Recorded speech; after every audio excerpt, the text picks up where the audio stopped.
Assalamualaikum warahmatullahi wabarakatuh. Bagaimana kabar mahasiswa teknik mesin sekalian? Semoga kabar Anda dalam keadaan baik-baik saja. Terima kasih, pagi hari ini kita akan memulai mata kuliah kita, Teknik Tenaga Listrik, pada pertemuan yang ke-6. Pertemuan kali hari ini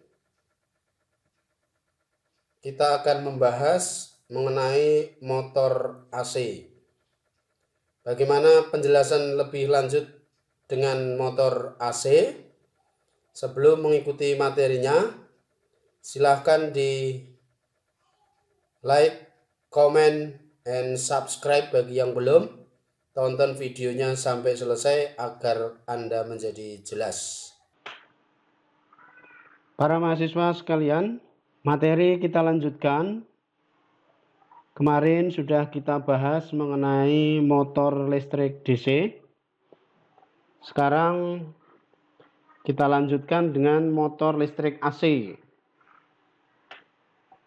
Untuk pertemuan yang akan datang, kita bahas generator. Terus kita break sebentar untuk ujian tengah semester. Kawan-kawan mahasiswa yang berbahagia, motor AC ini kemarin sudah kita sampaikan dalam pohon keluarga motor, di mana motor AC ini ada dua bagian, ada dua tipe. Yang pertama adalah asinkronus dan yang kedua adalah sinkronus. Yang lebih singkat pohon keluarga motor listrik ini seperti ini. Ini yang motor DC, kemarin sudah kita bahas.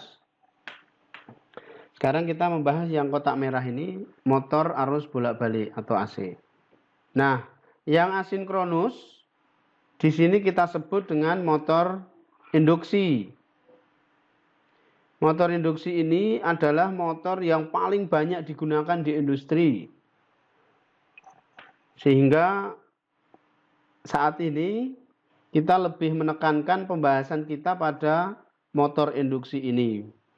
Baik pada pembahasan untuk satu fasa maupun pada tiga fasenya. Kita mulai saja, yaitu pembahasan untuk motor AC 3 fasa. Motor induksi, ini yang kita bahas,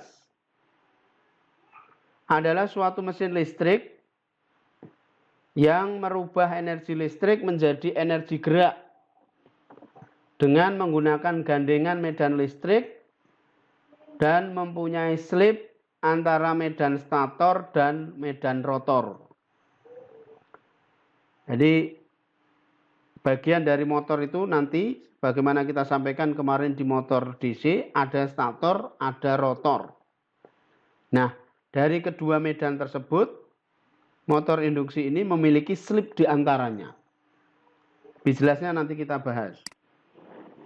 Yang kedua, motor induksi ini merupakan motor yang paling banyak kita jumpai dalam industri. Pengalaman saya yang telah bekerja di 2 tempat industri memang sangat banyak. 70% peralatan pabrik yang pernah saya kerja di sana memang menggunakan motor induksi ini. Terutama adalah motor AC yang 3 fasa. Nah, motor induksi yang kita bahas hari ini yaitu untuk single pass ini hampir sama bentuknya. Yang membedakan nanti adalah suplai tegangan di sini sama di sini. Yang ini adalah yang 3 pas. Sehingga untuk kalian pada waktu mau menggunakan, memasang, melepas atau memperbaiki, jangan lupa yang kalian perhatikan adalah nameplate ini. Nameplate ini single pass atau 3 pas dan berbagai keterangan. Nanti keterangan nameplate ini kita bahas di pertemuan ini juga. Motor induksi satu fasa biasanya tersedia dengan daya kurang dari 1 HP atau horsepower dan banyak digunakan untuk keperluan rumah tangga. Ini daya-daya kecil yang sering digunakan di perabotan rumah tangga seperti kipas angin, pompa air di rumah-rumah itu, mungkin ada fan, menggunakan blender, mixer, vacuum cleaner dan sebagainya, termasuk mesin cuci pakaian itu adalah motor induksi satu fasa. Karena dayanya rata-rata berkisar di 1 horsepower, daya kuda.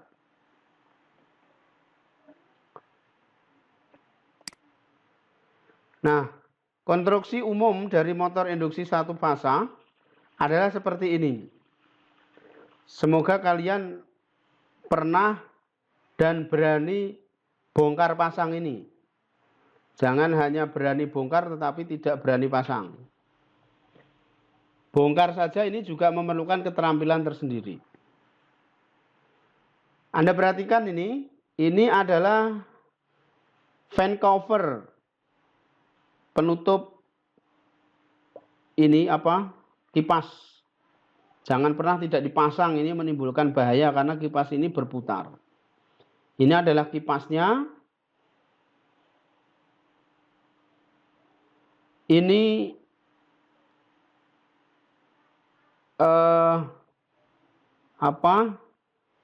cast iron frame-nya, besi frame-nya. Mounting hole, ini adalah lubang dudukan untuk mengunci posisi motor kalau dibaut. Ini adalah kaitan untuk diangkat. Kalau di pabrik-pabrik, motor ini besar sekali, jadi tidak bisa atau tidak kuat diangkat oleh orang, maka ini diangkat oleh crane. Sehingga sling crane itu dimasukkan ke sini, diangkat menggunakan crane. Jadi nggak usah diragukan lagi, ini sudah imbang. Kalau sudah dimasukkan di sini sudah imbang. Ini adalah titik innernya, titik tengahnya. Nah, yang di sini ini adalah bagian rotor yang berputar, ini statornya. Ini yang berputar, ini rotor. Ada retainer seal di sini, ada bearing, ada pengunci bearing, ada end seal, ini seal penutup di sini. Bearing, orang kampung biasanya nyebut laker. Ini adalah bagian-bagian yang biasanya ada di motor induksi satu fasa. Saya harapkan kalian pernah tidak ragu lagi untuk membongkar pasang motor kecil ini. Supaya tahu betul cara membongkar pasang dari motor ini.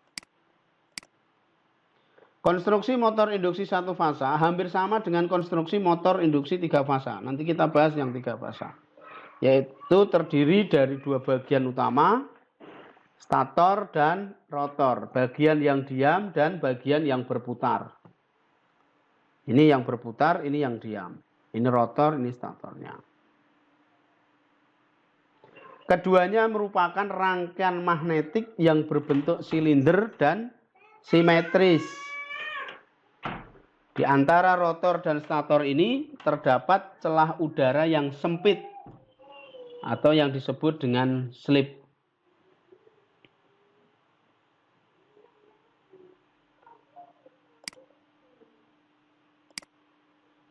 Konstruksi motor induksi satu fasa. Oh, ini masih sama. Pengelompokan motor induksi satu fasa, yaitu didasarkan pada cara kerjanya Maka motor satu fasa ini dapat dikelompokkan sebagai berikut. Yang pertama adalah motor fase belah atau fase bagi atau split fase motor. Yang kedua motor kapasitor. Yang ketiga adalah motor kutub bayangan. Sedangkan yang untuk motor kapasitor itu dibagi menjadi 3. Kapasitor yang difungsikan sebagai star, kapasitor untuk setar, dan kapasitor untuk jalan. Jadi ada 2 kapasitor. Sedangkan yang ketiga adalah kapasitor pada saat motor itu jalan. Nanti kita bahas. Nah ini, motor fase belah. Motor fase belah ini mempunyai kumparan utama dan kumparan bantu yang tersambung paralel dan mempunyai perbedaan fasa antara keduanya mendekati 90 derajat. Gambaran konstruksi dan bentuk rangkaian sederhana pemasangan kumparannya diperlihatkan pada gambar berikut. Coba kita lihat.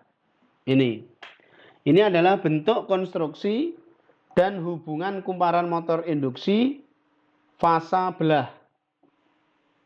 Ini yang saya sebutkan celah udara tadi. Ini rotor, ini stator, ini ada celah udara ini. Sempit sekali.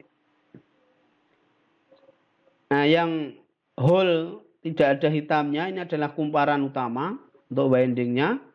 Ini yang hitam ini kumparan bantu. Sehingga tampak ini terbelah menjadi 2. Sehingga posisinya kurang lebih hampir 90 derajat.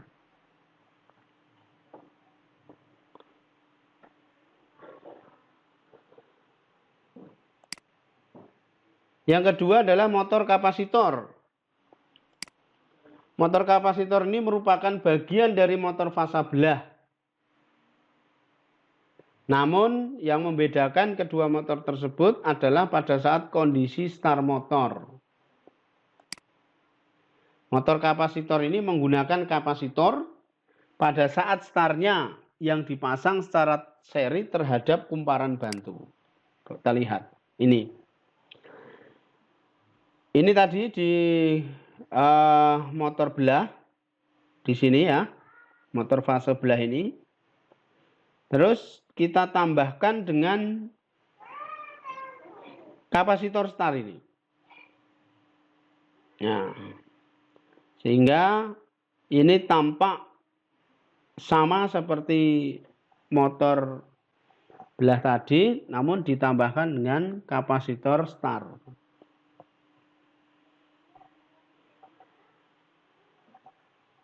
Nah, ini kapasitor star. Ini kapasitor. Ini juga kapasitor yang tipe kedua. Ini yang tipe ketiga. Ini kurang 1 ini. Ini harusnya ada. Ini digabungkan ke sini.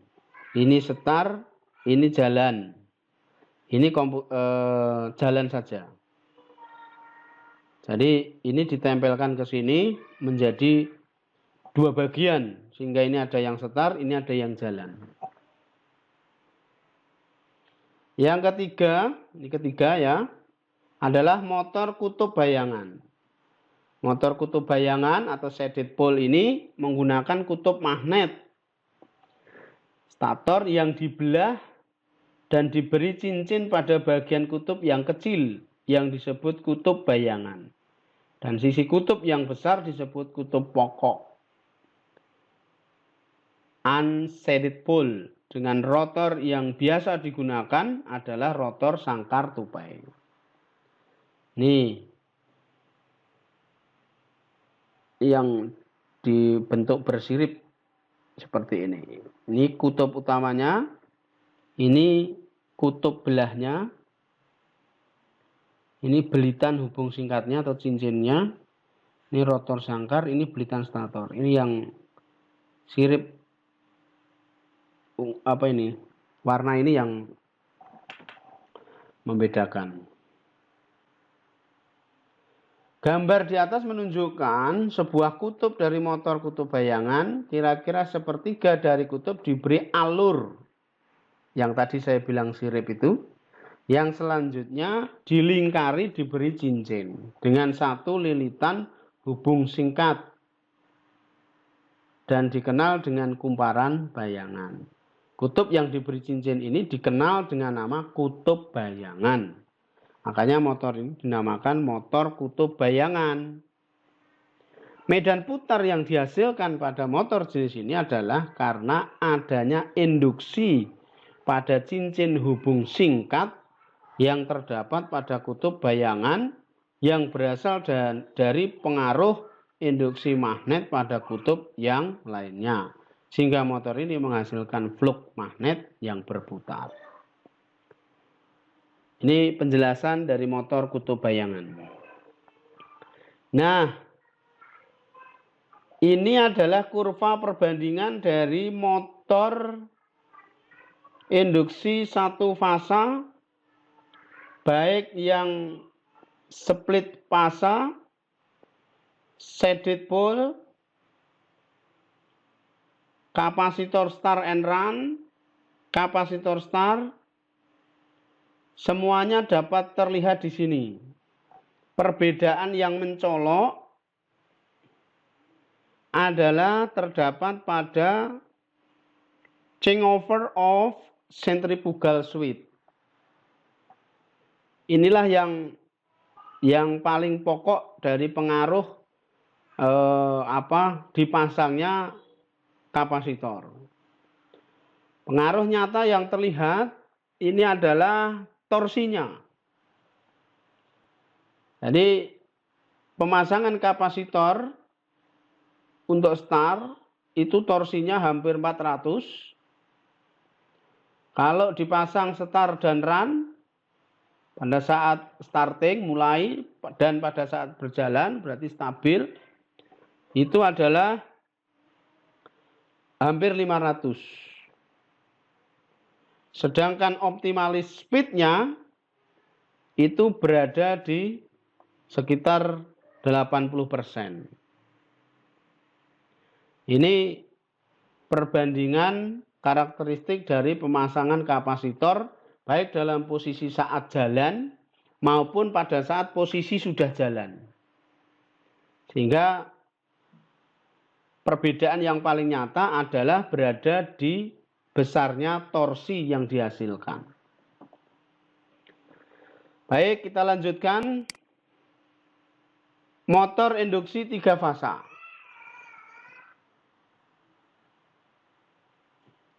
Ini adalah aplikasi dari motor induksi 3 fasa. Sebelumnya adalah definisi dulu. Motor induksi 3 fasa biasanya tersedia dengan daya di atas 1 HP. Ya. Dan banyak digunakan untuk keperluan industri. Nah, ini semuanya adalah motor-motor 3 fasa yang saya tampilkan yang contohnya aplikasi langsung di industri. Ini motor 3 fasa untuk aplikasi konveyor. Ini aplikasi motor 3 fasa untuk mixer. Di rumah juga ada mixer, tetapi mixernya untuk jus. Kalau ini adalah untuk mencampur apa ini?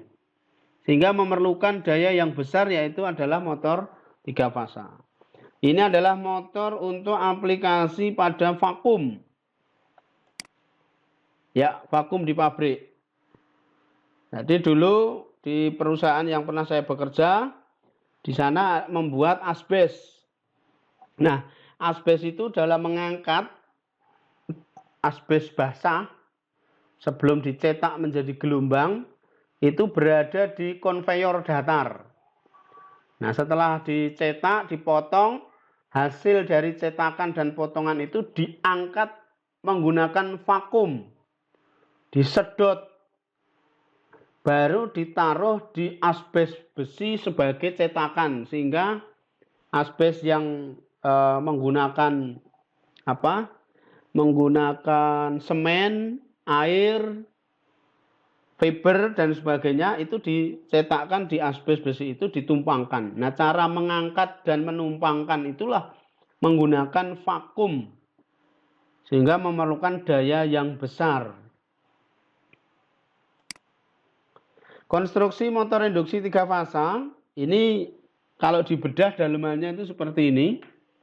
Ini rotornya, coba kita lihat di kanan, rotor ini. Ini bearing kanan kiri, 1, 2. Ini poros, cincin hubung singkatnya. Tadi motor bayangan. Ini statornya, ini terminal boxnya. Kipas yang tadi di belakang. Hampir sama sebenarnya konstruksinya memang. Namun biasanya yang membedakan adalah paling nyata yaitu di terminal box. Sama konstruksinya itu lebih besar daripada motor-motor satu fasa. Ini stator, bagian dari mesin yang tidak berputar, terletak di bagian luar, dibuat dari besi bundar berlaminasi dan mempunyai alur-alur sebagai tempat meletakkan kumparan pada waktu untuk di-winding. Ini alur-alurnya ini. Nah, ini. Ini statornya. Kalau ini rumahnya. Rumah stator. Ini tadi yang saya sebut innernya. Ini rotornya.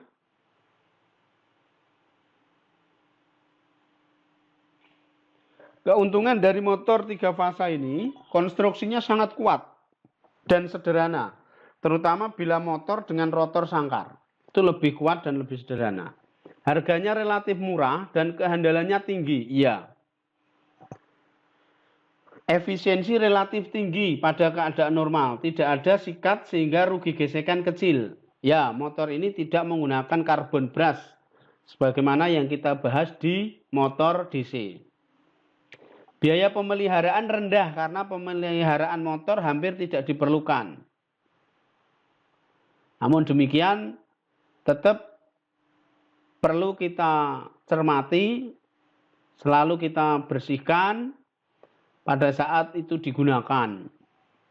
Terutama adalah pengecekan bearing kanan kiri supaya perputarannya tetap stabil. Ada kerugiannya juga, kecepatannya tidak mudah dikontrol, betul. Kalau motor DC memang relatif lebih gampang dikendalikan menggunakan kontrol skala kecil. Kalau ini membutuhkan agak pengontrolan dari arus lemah menuju arus kuat, itu adalah lebih kompleks. Power faktornya rendah pada beban ringan. Ya, memang motor ini tidak digunakan untuk mengangkat, memutar beban-beban kecil. Rugi, memang agak rugi. Tapi kalau untuk beban-beban besar, ya kita diuntungkan. Arus setar biasanya 5 kali sampai 7 kali dari arus nominal. Jadi memang motor ini, motor induksi 3 fasa ini memang konsumsi yang paling melonjak itu pada saat starting.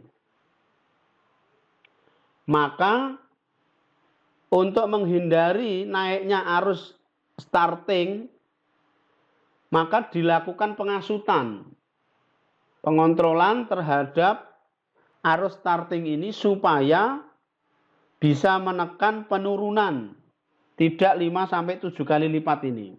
Arus ini besar, katakanlah ini 30, kalau kali 5 itu berarti 150 ampere. Nah, ini pengontrolan untuk menekan ini atau dinamakan dengan pengasutan itu memang diperlukan supaya konsumsi arus pada saat starting mulai menghidupkan awal itu menjadi rendah. Itu dibahas dengan teknik elektro, teknik pengasutan motor induksi 3 fasa supaya turun, tidak terjadi lonjakan seperti ini. Karena ini menjadi penting manakala industri yang tadi saya bilang ada 70% motor induksi di sana, dan kalau itu running bareng atau starting bareng, semuanya terjadi lonjakan. Dapat kalian bayangkan per motor lonjakannya 5 kali lipat. Berapa lonjakan yang ada pada saat starting itu? Selaku engineer kalian harus bisa memprediksi lonjakan itu dan konsumsi daya totalnya berapa itu harus tercukupi. Atau kalau tidak melakukan pendekatan elektrik dan elektronik yaitu pengendalian. Sehingga konstruksinya itu digunakan 3 fasa itu menggunakan star ataupun delta. Supaya arusnya itu adalah menjadi kecil untuk startingnya. Nanti kalau sudah start, kondisi normal, stabil, relatif tidak ada masalah.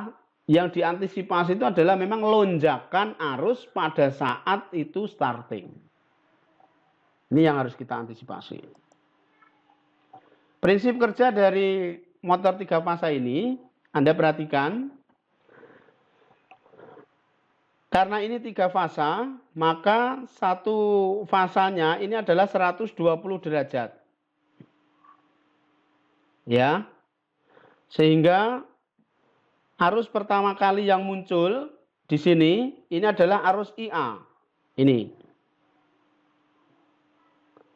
Terus ini berputar menuju fase berikutnya sehingga yang muncul itu arus IB. Begitu terusnya IC. Demikian seterusnya. Sehingga kalau diformulasikan kecepatan putar dari motor ini adalah 120 F per P. F itu adalah frekuensi sumber. Kalau di Indonesia yaitu 50 Hz. P ini jumlah kutub. Sehingga kalau diketahui jumlah kutubnya berapa, frekuensi sumbernya tidak disebutkan, maka frekuensi yang kita gunakan adalah 50. Karena frekuensi itu adanya cuma 50 sama 60 Hz. Kalau tidak disebutkan, Indonesia menganut 50 Hz. Yang kedua, medan putar akan memotong konduktor yang terdapat pada sisi rotor. Akibatnya pada kumparan rotor akan timbul GGL atau tegangan induksi sebesar ini 44,4 Fn flux. E itu adalah tegangan induksi GGL, F frekuensi, N belitan lilitan, flux ini adalah flux medan magnetnya. Selanjutnya, karena kumparan rotor merupakan kumparan rangkaian tertutup, maka tegangan induksi akan menghasilkan arus. Yang keempat, adanya arus dalam medan magnet akan menimbulkan gaya pada rotor. Bila torsi awal yang dihasilkan oleh gaya F pada rotor cukup besar untuk memikul torsi beban, maka rotor akan berputar searah dengan arah medan putar stator. Untuk membangkitkan tegangan induksi E2S agar tetap ada, maka diperlukan adanya perbedaan relatif antara kecepatan medan putar stator NS dengan kecepatan putar rotor NR atau yang biasa disebut dengan slip. Formulasi slipnya itu adalah S sama dengan NS min NR per NS kali 100%. Ini slip dalam persentase. Jika NS sama dengan NR, tegangan akan terinduksi dan arus tidak mengalir pada rotor. Dengan demikian tidak ada torsi yang dihasilkan. Tidak boleh terjadi. Kalau motor itu harus bekerja, harus berputar, ya NS harus lebih besar daripada NR. Kalau NS sama dengan NR, wah ini kalau dalam kondisi nyala ini bahaya. Jadi ini motor induksi, kamu starting, Ternyata NS-nya sama NR, berarti ini berhenti, kondisi berhenti. Kondisi berhenti ini bisa diartikan berhenti overload, sehingga bisa mengakibatkan panas. Kalau diteruskan ini bisa terbakar. Atau NS-nya itu sama dengan NR karena memang tidak ada perbedaan atau tidak ada slip tadi. Jadi prinsip utamanya NS harus lebih besar daripada NR. Dilihat dari cara kerja motor 3 fasa, disebut juga dengan motor tak serempak atau asinkron. Maka ini masuk kategori yang pohon motor tadi, pohon keluarga motor, ini yang masuk ke dalam asinkron. Selanjutnya tadi sebagaimana saya sampaikan bahwa pertama yang kalian lihat pada motor adalah nameplate motor. Ini contohnya adalah motor merek Siemens. Yang perlu kalian perhatikan ini. HP-nya berapa? Kekuatannya berapa? Daya kudanya berapa? Satu daya kuda adalah 746 watt. Maka untuk satu fasa itu di bawah satu HP ini. Perabotan di rumah kita nggak ada yang lebih dari 746 watt, ini nggak ada. Mesin cuci pun juga nggak ada. Volt. Ini biasanya mempunyai toleransi 10%. Coba kita perhatikan. HP-nya 30. AMPS-nya, kemampuan motor dengan beban maksimum.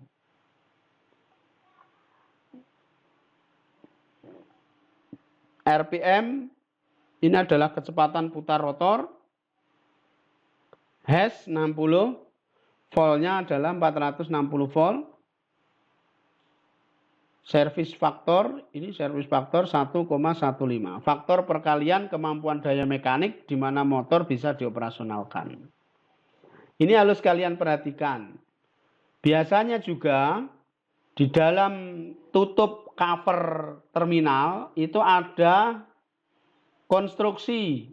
Bagaimana kalau disusun star, bintang, bagaimana kalau disusun delta. Konstruksi pemasangan kabel 3 fasanya itu. Itu bisa kalian lihat di balik tutup terminal. Dari penjelasan yang saya berikan ini tentang split, tentang kecepatan sinkron, kecepatan rotor, maka kami contohkan soal seperti ini.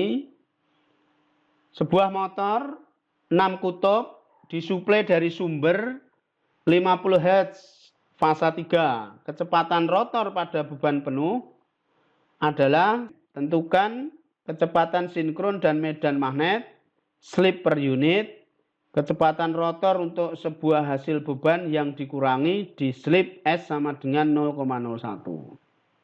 ONR-nya 960. Ini diganti 960.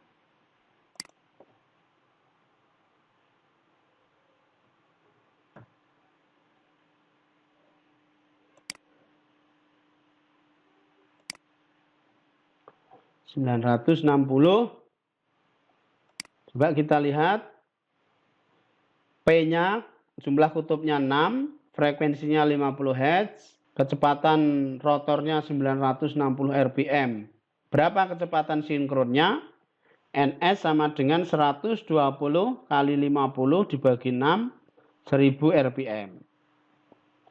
Slip pada beban penuh, 1000 pada saat ini beban penuh, dikurangi kecepatan rotornya 960 dibagi 1000 sama dengan 0,04 atau 4%. Slipnya, kecepatan rotor pada saat beban dikurangi, gitu ya. S sama dengan NS min NR per NS sama dengan 1. 1 ini adalah implementasi kalau beban penuh. Kalau dikurangi ya pengurangnya berapa? Pengurangnya di sini kan 0,01. Coba kita lihat. NR per NS 1 min NR per NS. NS-nya sudah kita ketahui kan? Ini NS. Ini ini S-nya kita anggap sesuai soal adalah 0,01 atau 1%, maka 1 min 0,1 kali 1000, maka NR-nya sama dengan 990 rpm. Jadi motor ini kecepatan sinkronnya adalah 1000 rpm. Kalau kecepatan rotornya 960, maka ini memiliki slip 4%. Bagaimana kalau motor itu memiliki slip 1%, maka RPM-nya akan berputar dengan kecepatan 990 rpm. Demikian para mahasiswa, semoga kalian paham dengan penjelasan singkat dari saya ini. Materi-materi yang lain yang belum kita bahas dalam pertemuan ini nanti akan kami kirimkan dalam bentuk PDF ke link yang sudah ada. Tolong dikerjakan latihannya, dipahami betul supaya kalian lebih memahami tentang motor AC ini. Yang belum like, komen, dan subscribe, kami tunggu agar channel ini tambah berkembang demi kemanusiaan. Kita akhiri, wassalamualaikum warahmatullahi wabarakatuh.